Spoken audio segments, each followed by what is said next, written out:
up to verse 21. Ephesians chapter 5, verse 15 to 21 na lamang po ang ating pong basahin. Kung nakita na po isang malakas at masayang amen. Magkaroon po tayo ng salitang pagbasa. Ako po sa verse 15, kayo po sa 16, sabay-sabay po tayo sa verse 21. Verse 15, see then that ye walk circumspectly, not as fools, but as wise. Verse 16, kayo po. Redeeming the time, because the days are evil. Wherefore be ye not unwise, but understanding what the will of the Lord is. Verse 18. And being drunk with wine wherein is excess, but be filled with the Spirit. Speaking to yourselves in psalms and hymns, in spiritual songs, singing and making melody in your heart to the Lord. Verse 20. Give thanks always for all things to God the Father for the name of our Lord Jesus Christ. Verse 21, all together, ready, read. Submitting yourselves one to another in the fear of God. Purihin po ang Diyos sa pagkabasa ng kanyang banal na salita. Tayo po lahat ay umuko, pumikit, tayo po ay manalangin. Ama namin Diyos sa langit, muli sa gabing ito kami po ay lubos na nagagala sapagkat kami po ay sumapit sa taong ito ng taong 2025.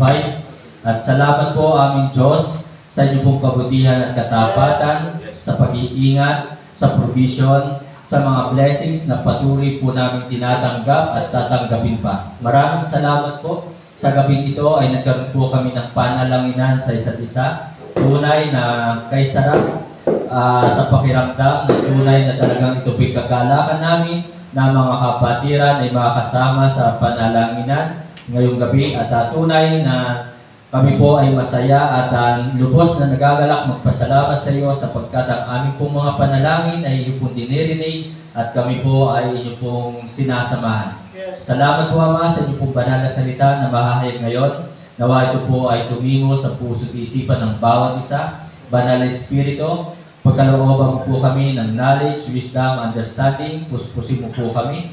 At dalangin ko po Ama ang iyo pong pagkilos, paggawa sa aming kalagitnaan. Itago mo po ako muli sa inyo pong likuran. Nawa po Panginoon, pangalan mo ang siyang may taas. Salamat po. Dalangin ko po na patuloy mo pong bigyan ng bawat isa na nandirito ngayon ng kalakasan, kalusugan, at kalakasang espiritual. Salamat po. Ito po ay aking samot dalangin. Hinihingi namin po sa salamat. Sa pangalan po ng aming Panginoong Jesus. Amen. Hindi na po mga po. So isang mapagpalang gabi po sa ating lahat. At ako po ay nagpapasalamat sa Panginoon. Kasama po natin ngayon gabi si Brother Dan. At ang kanyang pong misis ay taga rito lamang po sa Lumang Lipa. Yun. At sila po ay, yun nga po, ang kanila pong property dito sa likod ay 112 square meter. So ito po ay 100 lamang to. So yun po yun. At kagalakan, Brother Dan, na ikaw ay kasama ngayong gabi. And then, kahapon po, ako po ay nandun po sa Rosario, Batangas, kina Brother RJ. At masarap na bumalik doon sapagkat ang kanya pong magulang at mga kapatid ay willing na doon sa Bible study nga po. At praying na talagang mabalikan po sila at may turo yung po ano talaga ang turo ng salita ng Diyos. At Brother Luis, pasensya na, hindi man lamang kita natanong na kung kaya mo ba na magpaawit pa dito. Kasi mayroon kang ubod sipon, medyo masama yata ang pakiramdam. Pero sana ay maging hamon sa lahat. Yan, si Brother Luis, na kahit mayroong karamdaman ay nandito pa rin sa bahay-sambahan, nagpapagamit. At sabi nga ay, kanino ko ba narinig? Kahit masama ang pakiramdam o nilalagnat, talagang natin pa rin sa pagsamba. Kuya Ed. Sino po? Okay, ngayon pong gabi, sabi po dito sa verse 16, tinan niyo po yung pong Bible, redeeming the time. So, I can't imagine, next English po niya. So, hindi ko po talaga inaasahan na ako po ay naaabot ng 10 taon sa pagiging Kristiyano. Kasi ako po ay, ngayong taong ito, ako po ay magpapa 11 years, magpapalabing 1 taon na po bilang Baptist Christian. So hindi ko po talaga inaasahan at lalo hindi ko rin po inaasahan na ako po ay magpapastor. So redeeming the time, at sabi nga po dito sa Bible, because the days are evil. So as times goes by, mga kapatid, mga minamahal, we grow up.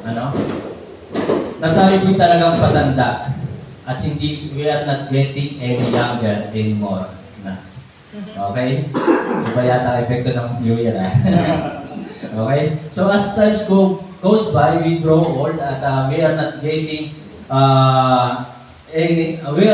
stronger. Hindi po tayo sa palakas. Right. At sasabihin ko nga po sa inyo, ako po ay may sakit na HIV. May sakit na ako na HIV. Hair is vanishing. Nawawala na mga buhok. Yun po. Ang iba naman ang may sakit na HIW. Hair is whitening. Pumuputi na kanilang mga buhok. So as times goes by, So mga kapatid, mga minamahal, yan po ang katotohanan. That's the reality. Na talagang tayo po ay sa patanda, sa pahina, hindi tayo sa palakas. That's right. At mga kapatid, mga minamahal, yan, 2025 na. So ibig sabihin po talaga nito, year 2025, talagang matagal na lumilipas ang panahon. We are getting closer to the rapture. Na tayo papalapit na sa tinatawag nating rapture, na talagang malapit nang bumalik ang Panginoong Jesus. We are getting closer to our Redeemer. Tayo ay malapit nang humarap sa ating Panginoong Jesus. Haharap na tayo sa Kanya at makikita natin siya ng personal, ng harap-harapan. Kaya nga, mayroon tayong awitin yung ikaw ang Kristo, yung ba yun, na balang araw, ako yung magpapasalamat sa iyo. Bakit? Anong sabi doon? Sapagkat masisilayan ka na. Di ba? So makikita na natin ng personal ang ating Panginoong Jesus. So we are getting closer to the reward that the Lord our God will be given to us. Papalapit na tayo do sa reward na talagang ibibigay sa atin ng ating Panginoon. Sabi nga ng 2 Corinthians chapter 5 verse 10 na sabi po doon, for we must all appear before the judgment seat of Christ, that everyone may receive the things done in his body according to what he has done in his body, whether it be good or bad. So tayo po ay malapit na tumanggap ng mga bagay na ating pong ginawa sa ating katawan. Okay? So yun po ang katotohanan as times goes by. Kaya mga kapatid, this evening, redeeming the time, na huwag po nating sayangin pa, samantalahin na po natin ang ating pong oras, pagkakataon, na tayo po'y nandito sa bahay-sambahan kapag araw ng prayer meeting. Samantalahin na po natin ang araw, ang panahon, na tayo ay nakakapanambahan kapag araw ng linggo. Huwag na po natin sayangin pa. So mga kapatid, mga minamahal, ngayon pong gabi, nakakalungkot lamang po talaga na 2025, ang mga tao ay gumagawa ng mga New Year's resolution. Pero wala din namang nangyayari. Maaaring yung sa iba, hindi ko naman nila lahat. Di ba? Nang hindi talagang tinutupad nila at nagagawa nila, praise God, kung talagang nagagawa nila yung kanilang mga New Year's resolution. Ibig sabihin, ito yung gagawin ko ngayong taong ito, at ito yung mga bagay na hindi ko nagagawin ngayong taong ito. So yun po ang New Year's resolution. So, nakakalungkot lamang na sa panahon ngayon, even before, kahit ng mga panahon pa nung una, na talagang people are wasting their time, wasting their talent and treasure. So yun po ang nakakalungkot. Nangais po ng ating Diyos ngayon, ng ating Panginoon Jesus, redeeming the time. But people today are wasting their time, talent, and treasure. So tingnan po natin, ang mga tao ngayon, sinasayang nila ang kanilang oras saan? Verse 18, tingnan niyo po ang verse 18. And be not drunk with wine. May okasyon o wala. Ang tao ngayon ay talagang sinasayang ang kanilang oras, ang kanilang pera, ang kanilang lakas sa paglalasing. Kaya mga kapatid, mga minamahal, nakakalungkot. Diba? Tayo bilang tayo mga Kristiyano, bilang tayo ay mga anak ng Diyos, Baptist Christian, I pray na talagang iwasan natin ang mga paglalasing. Ang sabi po ng Proverbs 20 verse 1, tingnan po natin ang ating pong Bible. Sa Proverbs 20 verse 1, At kanina si Brother Dan ay nakita niya yung ating projector dito, yung ating screen. Di ba?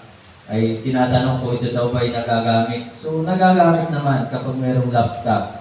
At plano niya na meron yata siyang extrang laptop. Plano niya na magbigay. Pero ang dami naman kasi laptop dito. Aywan ko lang kung naayos na.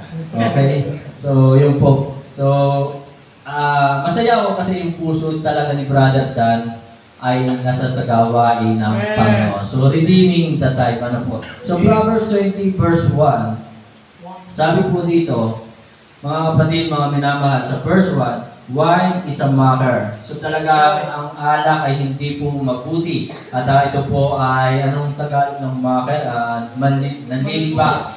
Diba? Sapagkat kapag lasing ka na, ay hindi mo na alam ang mga salitang binibigkas ng iyong bibig, na hindi mo na alam na ito pala ay nakakasakit na sa mga katabi mo o sa kausap mo. Kaya talagang wine is a mocker, strong drink is raging, na talagang ang matapang na alak ay pinagmumula ng kaguluhan. So kaya talagang sabi nga, be not drunk with wine. So wag magsipaglasing ng alak na siyang pinagmumula ng kaguluhan. So mga kapatid, redeeming the time. Kaya lang talaga nakakalungkot sa ating panahon ngayon at kahit itong mga nakaraang taon, kahit noon pa man, talagang people are wasting their time, talent, treasures in sa mga ganitong bagay. Di ba? Na hindi sila nanghihinayang sa kanilang pinagpaguran. Uubusin lamang sa alak.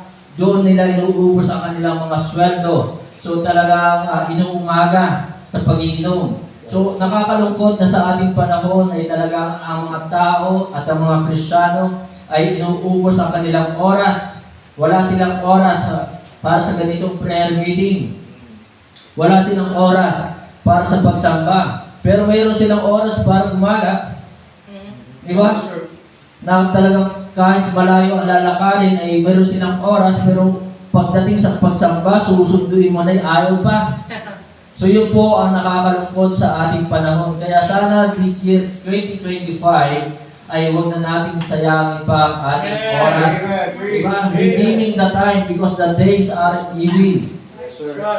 Yan. Mag-ingat kayo sa parating na bagyo. Malakas ang bagyong padating. Jacinto ang pangalan. Kakainis itong pag-asa nito eh. Dami-daming pangalan eh. Jacinto pa. Okay. Si Jacinto lang ang malakas. Abangan nyo yan. At pag yun ay kay Sinalanta, pagkanitan nyo ako. Okay? So mga kapatid, mga minamahal, redeeming the time. People are wasting their time in drinking and gambling. So talagang ang mga tao may panahon sa pagsusugal. Pero pagpunta sa bahay-sambahan at meron silang panahon sa pagsusugal, pero sa panalangin, sa pag-pray, wala silang panahon. May panahon sa paggalak, pero wala silang panahon para magpasalamat sa Panginoon. Wala silang panahon para manalangin. Wala silang panahon para magbasa, mag-aral ng salita ng Diyos. So, sila may panahon saan? Sa ML. At ako ngayon ay may panahon sa Black Blast. Kaya kapag ako yung pray, ang pumapasok sa isip ko yung letter T, ito sa Black Blast. So, mga kapatid, mga minamahal, redeeming the time. Amen? Talagang tayo, we are getting closer to the rapture. Papalapit na tayo doon sa rapture, sa pagbabalik ng ating Panginoong Jesus. So, redeeming the time, people are wasting their time in pleasures of this world. Na talagang ang mga tao ngayon mahilig sa social life. Naakala mo na may talagang napakayaman. Hindi naman rich, pero ang hiling nila yung mga party-party. They are party goers na talagang laban sila ng Facebook at makikita natin na sila'y nandito, gala dito, gala doon. So wala na silang oras, panahon pa sa pagsamba at pakikinig ng salita ng Diyos. The reason is they don't love the Word of God. They don't love the ministry. They don't love soul winning. Wala silang pagmamahal, pag-ibig sa salita ng Diyos. Wala silang pag-ibig sa gawain ni Kristo. At wala silang pag-ibig sa pag-aakay ng kaluluwa. Kaya ang gusto lagi nila, gumala ng gumala, at talaga sila ay mag-Facebook ng mag-Facebook, at mag-ML ng mag-ML. Tagal na ng ML na yan. Ang tao hindi na nagsawa sa ML. Nagsasawa sa pagsamba, nagsasawa sa prayer meeting, na ito naman talaga ang magandang bagay, mabuting bagay na dapat natin ginagawa. Pero nakakalungkot, hindi na sila nagsawa, hindi na naduling ang kanila, duling na nga. Malabo na nga ang mata, pero hindi pa rin sila nagsasawa sa ML, sa pagsa-cellphone. Kaya mga kapatid, mga minamahal, redeeming that time.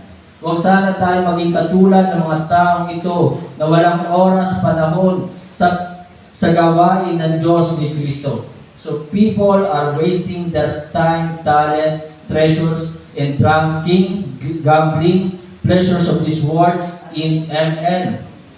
Ginagastusan nila yan yung ML. Ginagastusan nila ang cellphone. Diba? Ginagastusan nila. Pero hindi nila magawang makapagbigay para sa gawain ng Diyos. So, redeeming the time because the days are evil. Yun po yung una na talagang sayang ang oras. Tandaan po, we are not getting any younger. Talagang tayo po ay patanda na. Kaya mga kapatid, mga minamahal, so sa panahon ito, we need to give our best. Kanina, inawit natin yung our best. 2025, sana ang 2025 na ito, talagang makita sa atin na binibigay natin ang ating the best para sa Panginoon. So katulad ni Pablo, ibinigay ni Pablo ang kanyang the best sa paglilingkod sa Diyos kay Kristo. From the time he got saved, sa simula na siya naligtas, di ba? Talaga sinabi niya, Lord, what will thou have me to do? Panginoon, ano ba yung gusto mong gawin ko? Kaya mga kapatid, mga minamahal, talaga si Pablo, from the time he got saved, talaga siya nangaral, matapang na nangaral ng salita ng Diyos. Kaya mga kapatid, mga minamahal, dapat maging matapang din tayo sa pagpapasalamat. Di ba? Maging matapang tayo na tayo ay nagbabahagi ng salita ng Diyos. Sana sa social media, madaming beses ko na ito sinasabi sa inyo, ang social media ay ating gamitin sa pagbabahagi ng salita ng Diyos. Maraming pastor, nakikita niyo naman, sina Pastor Edwin Tan, nagbabahagi ng kaligtasan sa Facebook, sina Pastor Gil Laurena, sina Pastor Armin Gisalba, sina Pastor De Vega. So napakaraming pastor at marami din namang kapatiran. Ako nga natutuwa doon sa Lemery, kay Brother Willie. Diba? Na talagang matapang siya magbahagi ng salita ng Diyos sa social media, sa Facebook, na talagang siya nagbablog. Sinasabi kung ano ang salita ng Diyos, sinasabi kung ano talaga ang katotohanan. Kaya ako po ay nalulungkot din naman sa iba na sila ay ang binabahagi nila sa Facebook ay walang kwentang bagay. Redeeming the time. So sana'y samantalahin natin ang oras sa pagbabahagi ng salita ng Diyos. Kung hindi mo kaya mag-speak, magsalita, Facebook, mag-post ka lang doon ng Word of God. I-post mo na si Kristo ay tunay na Diyos. Diba? 1 John chapter 5 verse 20. So i-post mo doon na talagang si Kristo ay tunay na Diyos. Tingnan nga natin ang ating Bible sa 1 John chapter 5, verse 20. Sabi po dito, and we know that the Son of God is come, so that we may know Him that is true. So 1 John chapter 5, verse 20, nandiyan na ba kayo? Kailangan mayroon tayong memorize na verse patungkol kay Kristo. And we know that the Son of God is come and hath given us an understanding that we may know Him that is true, and we are in Him that is true, and even in Son Jesus Christ, this is the true God and eternal life. Redeeming the time.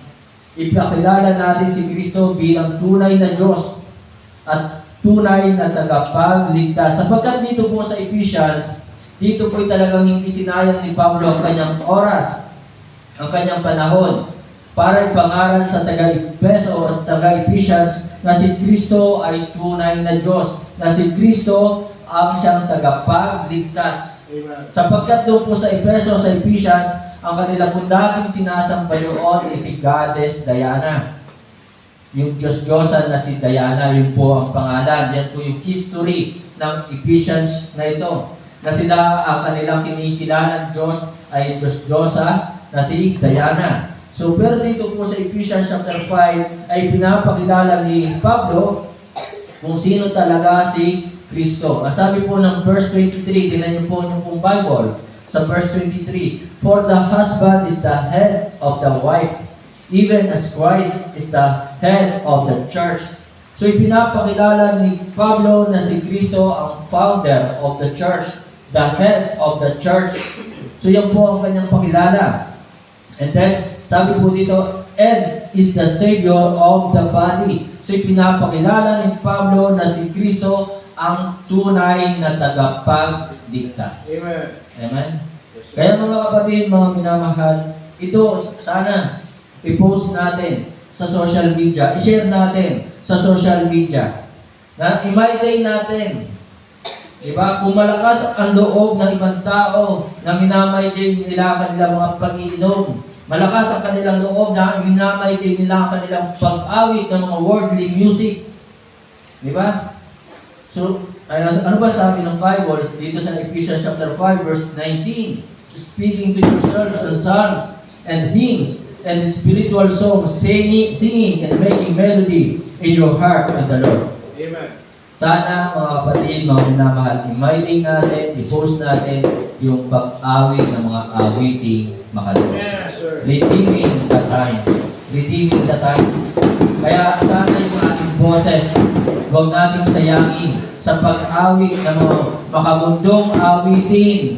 Diba?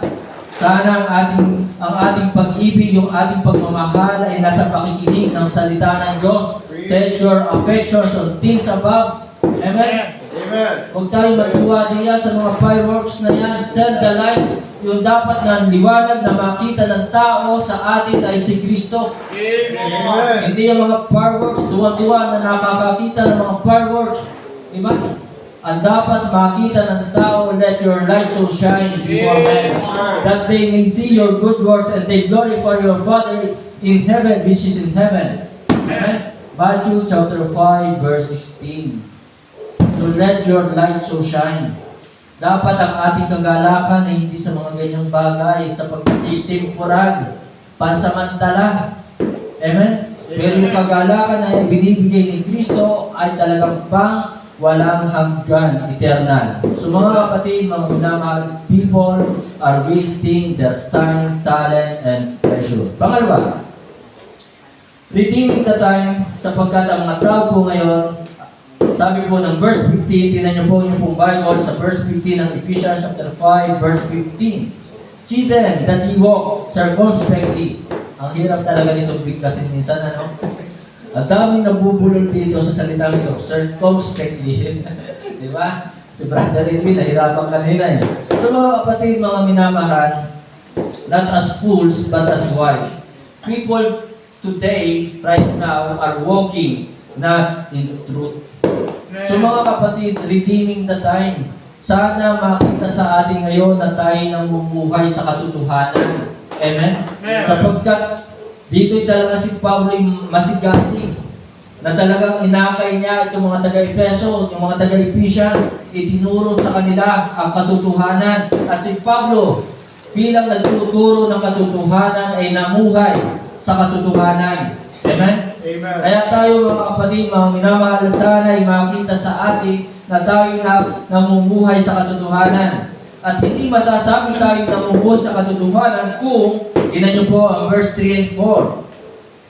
"But fornications and all uncleanness or covetousness, let it not be once named among you as becoming saints." Sana yung mga karumihang ito, sana yung mga kasalanan ito ay hindi makita sa atin. Bilang tayo ay mga anak kay Kristo Jesus na.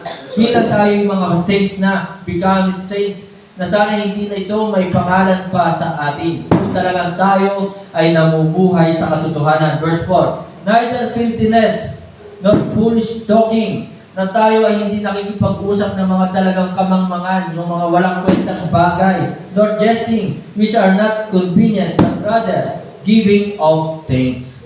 Kung talagang tayo ay nasa katotohanan na, dapat ay laging masaya tayo na nagpapasalamat sa Diyos kay Kristo. Amen? Kaya nga sa gabi pa lang, kung talagang tayo namumuhay sa katotohanan, tayo nagpipray at nagpapasalamat sa Diyos. Nagpapasalamat sa Diyos na tayo iningatan. Nagpapasalamat sa Diyos na tayo ay ginagabayan. Nagpapasalamat sa Diyos na tayo ay pinagpapala. Napakaraming na dapat nating ipagpasalamat sa Diyos. Amen. Kaya lamang minsan ang Kristyano walang may pagpasalamat. Bakit? Kasi ang nasa isip, mga laro. Ang nasa isip, si crush, yun, nasa puso. Yun ang nakakalungkot sa mga kabataan ngayon. Nakakaisip ng manligaw, mga nag-aaral pa. Diba? Pero hindi naman marunong magluto. Hindi naman marunong mamlansya. Hindi naman marunong maglaba. Hindi naman marunong magwalis. Diba? Oo, nagwawalis, pero ang dami naiiwan. Tingnan mo naman ang winalsan, nandiyan pa rin naman yung, diba? Anak, sana may iwan. So mga kapatid, mga minamahal, yan ang ating panahon.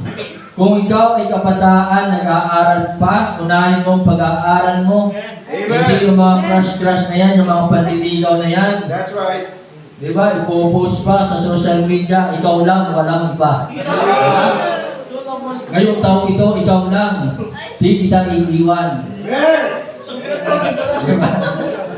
So, walang problema kung yan ay asawa mo na. Kahit ipagsigawan mo pa sa buong mundo, ilagay mo pa sa social media na talagang ikaw lang at walang iba. So walang problema kung talagang yan ay asawa mo na. Amen. Diba? Pero mahirap naman ipagsisigawan natin na ngayon, ikaw lang at walang iba. Bakit? Sigurado ka pa. Diba? Ay bata ka pa. Diba? So mga kapatid, mga minamahal, mga kabataan, listen, mahal lang namin kayo. Ayaw namin, ang gusto namin mapagandahan yung buhay. Kaya dapat, kung nag-aaral, mag-aaral. Unahin ang pag-aaral. Sapagkat sa ating panahon ngayon, maraming kabataan na nagnanais makapag-aral. Maraming kabataan na nagnanais makatapos. Diba?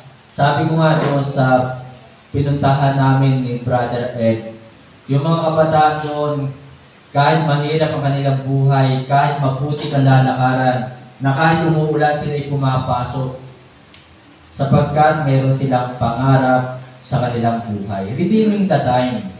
Samantalahin natin yung oras, panahon na kayo pinag-aaral ng inyong magulang. Ay meron mga pinag-aaral pero hindi napasok. Mga nag-asawa na raw. Meron mga pinag-aaral pero oo, napasok. Pero pagdating sa school, nag-aaral ba talaga? Kaya lang yata napasok para makita si crush eh. Para sa baon. Di ba? Para sa baon. Kapag wala ng baon eh, hindi napapasok. Ganun ba? Redeeming the time. Amen. So mga kapatid, mga minamahal, people are walking not in truth today. Jude 18. Tingnan po natin ang ating pong Bible sa Jude 18. So ito po talaga ang nais ng Diyos sa atin, na tayo ay mamuhay sa katotohanan, redeeming the time. Jude 18.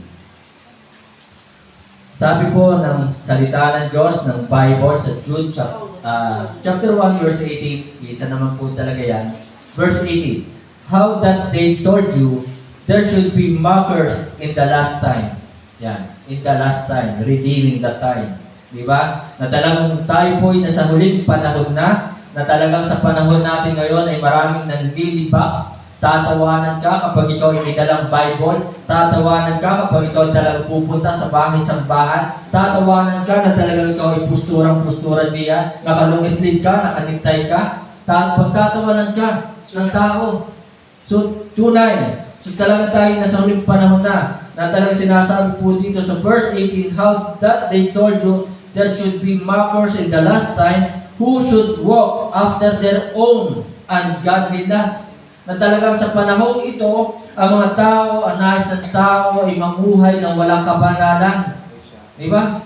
na talagang mga tao ngayon ay nagbibilang ng kanilang mga boyfriend, girlfriend sa kanilang mga daliri, sa kanilang mga kamay. Kulang pa. O yan, kulang pa raw ang kanilang 10 daliri. Isinama pa ang 10 daliri sa paa. Ay kulang pa rin yata eh. Sana all. Ako hindi pa nakakaisa. So, yan po. Verse 16, tinanong po yung pong Bible sa verse 16. These are murmurers. Talaga marami ngayon ang pulong-pulong, complainers. Panay ang reklamo. Talagang we are in the last time. Walking after their own lust and after their mouth speaketh great swelling words, having men's persons in admirations because of advantage. Kaya mga kapatid, mga minamahal, redeeming the time. Amen. Kayo po ay matuwa na kayo talagang inaakay papalapit sa Diyos.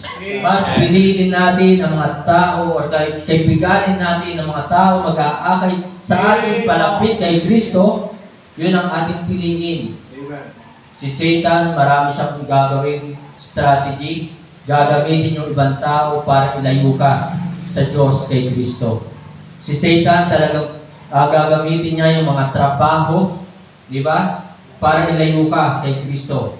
Gagamitin ni Satan yung panahon, yung mga ulan, yung mga init na yan para ilayo ka kay Kristo. Sapagkat ayaw ng diablo na ikaw ay mapalapit sa Diyos. So people are walking not in the truth. Then, 3 John, verse 4. Ano sabi po ng Bible sa 3 John, verse 4? Sabi po dito, I have no greater joy than to hear that my children walk in truth. Mga kapatid, tunay na talaga sa ating panahon ngayon, marami na ang tumatalikod sa katotohanan. Nakasulat yan, I think sa Timothy, nakasulat din yan, na talagang sila ay tumatalikod na, ayaw na nilang makapakinig ng salita ng Diyos. At sa ating panahon ngayon, maraming tao ngayon yung itching ears at talagang pinipili na lang nila kung ano ang kanilang pakikinggan. Yan ang ating panahon. So, 2 Thessalonians 3:11. Tingnan po natin 2 Thessalonians 3:11. Buksan ang inyong pong Bible. So, are you blessed na kayo talaga bang kayo inabre-bless sa pakikinig ng salita ng Diyos? So, 2 Thessalonians 3:11. Sabi po dito, for we hear that there are some which walk among you disorderly. Marami sa ngayon, Kristiyano nga, pero sila ay namumuhay na may kaguluhan, walang kaayusan. Disorderly. Amen? Kaya mga kapatid, mga minamahal, ayusin ang ating buhay. Redeeming the time. Amen. Redeeming the time. Kaya dapat ayusin na natin ang ating buhay. 1 Thessalonians chapter 4, verse 12. Tingnan niyo po yung Bible. 1 Thessalonians chapter 4, verse 12. Verse 12. 1 Thessalonians chapter 4. Kaya redeeming the time, ayan. Nakalimutan ko na namang ipagpiling sa dalawa nating kapatid, dalhin ang Bible. So, talagang kailangan pa yung pupukin eh. Na talagang dapat kapag pupunta sa bahay-sambahan ay may dalang Bible. Amen. Verse 12. That ye may walk honestly.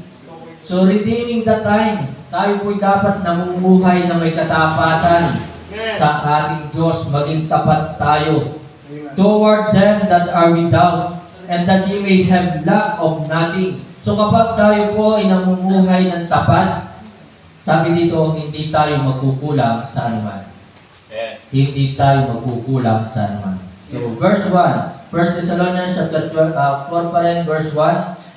Furthermore, then we beseech you na doon yung pamamanhig, pakikiusap sa mga kapatiran, brethren, and exhort you by the Lord Jesus, that as ye have received of us how ye ought to walk and to please God, so ye would abound more and more.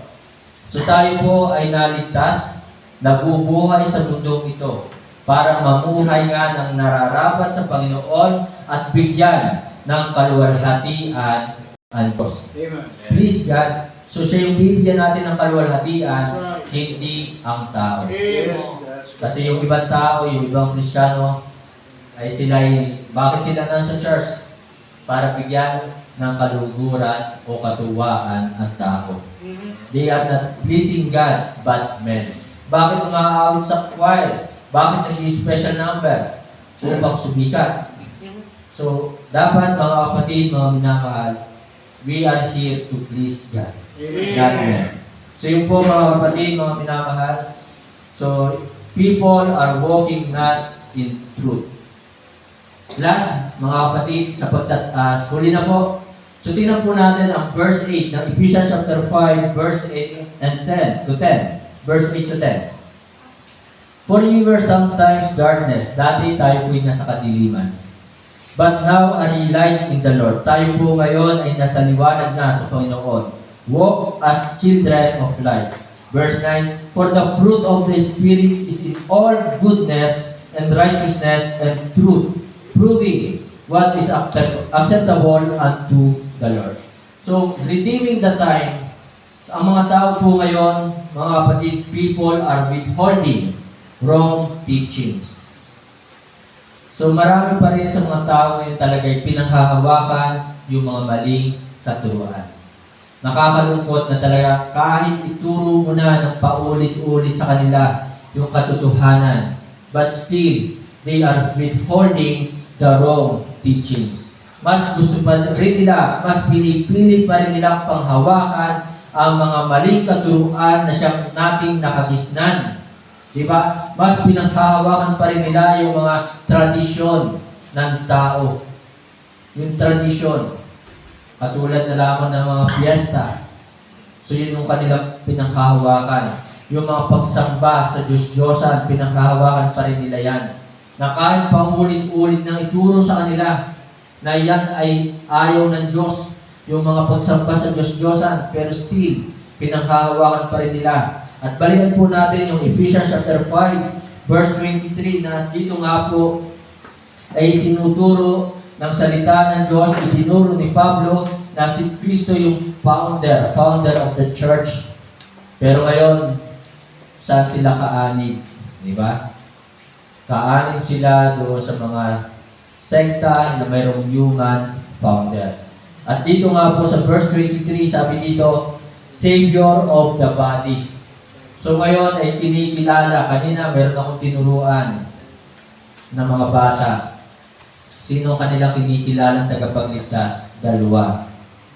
Si Mary at si Jesus Christ. So,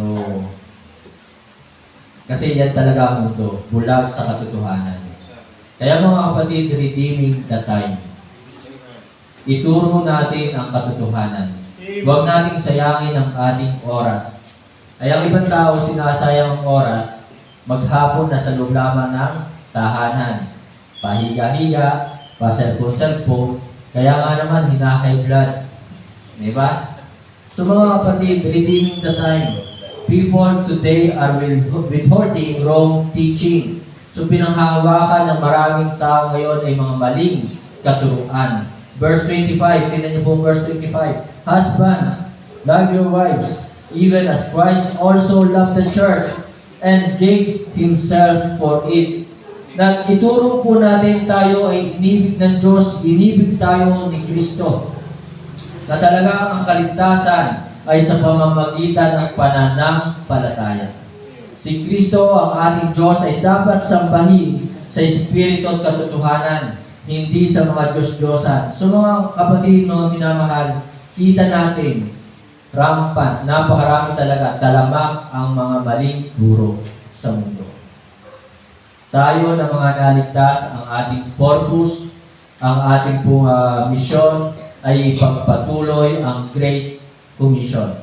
Go ye therefore and teach all nations, baptizing them in the name of the Father and of the Son and of the Holy Ghost, teaching them to observe all things.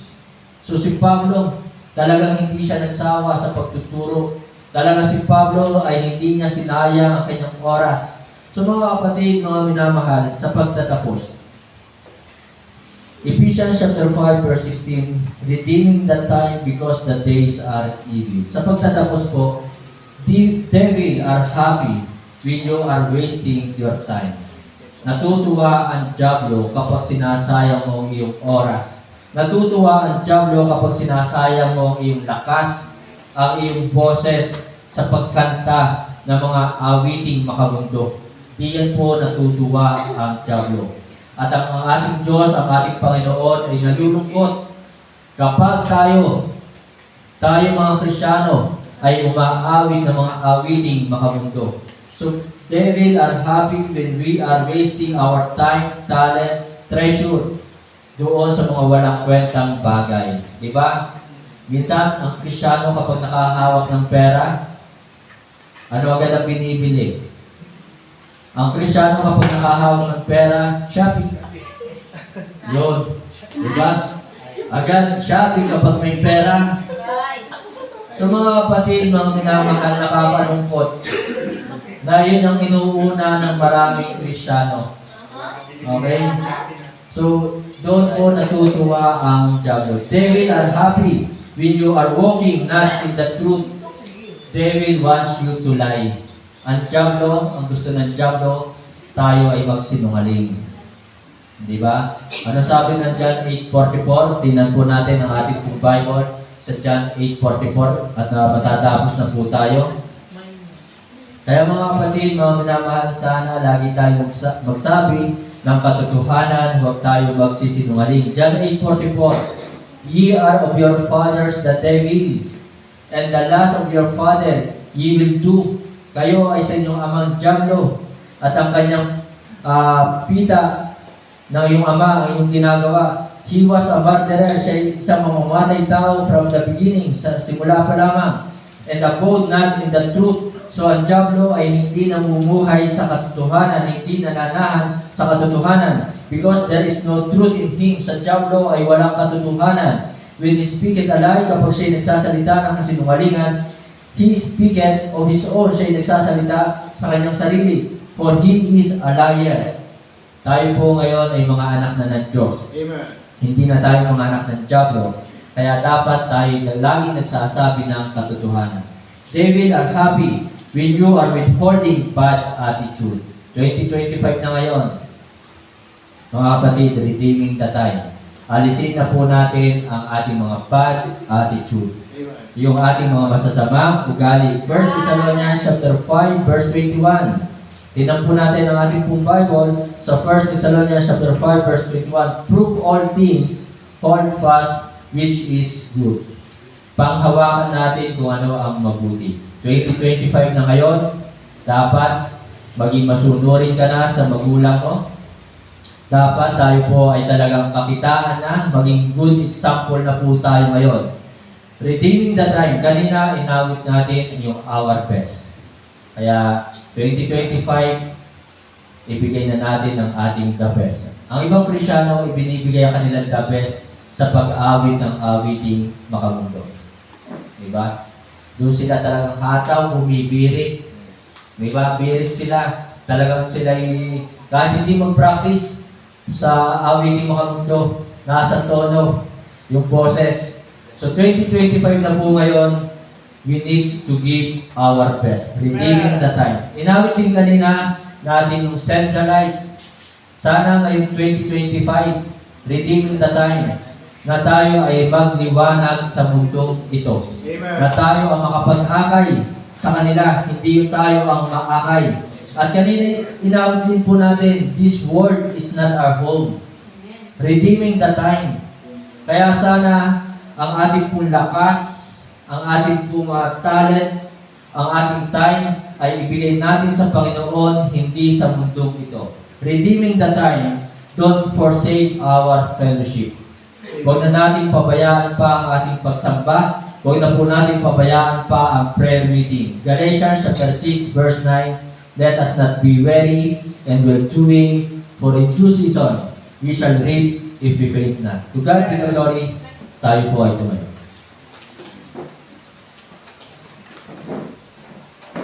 Tayo po ay umupo, pumikit, tayo po ay manalangin. Maraming Diyos sa langit, salamat po sa inyo pong banal na salita. Nawa ito po ay tumimo sa puso at isipan ng bawat isa. Patuloy mo po kaming hamunin na talagang wag na po namin sayangin pa ang natitira sa aming pong panahon. Huwag na po namin sayangin pa ang aming pong oras, lakas sa mga walang kwentang bagay sa mundo ito. Salamat po, aming Diyos. Nawa, patuloy mo po kaming samahan sa taong ito. Umaasa po kami na nananampalataya na kailanman ay hindi mo po kami pababayaan. Umaasa at nananampalataya na ngayong taong ito, patuloy mo pa rin kaming sasamahan at pagpapalagi. Sa iyo, Ama, ang papurit pa sa salamat. Ito po'y aking dalangin sa pangalan ko ng aming Panginoon Jesus. Amen.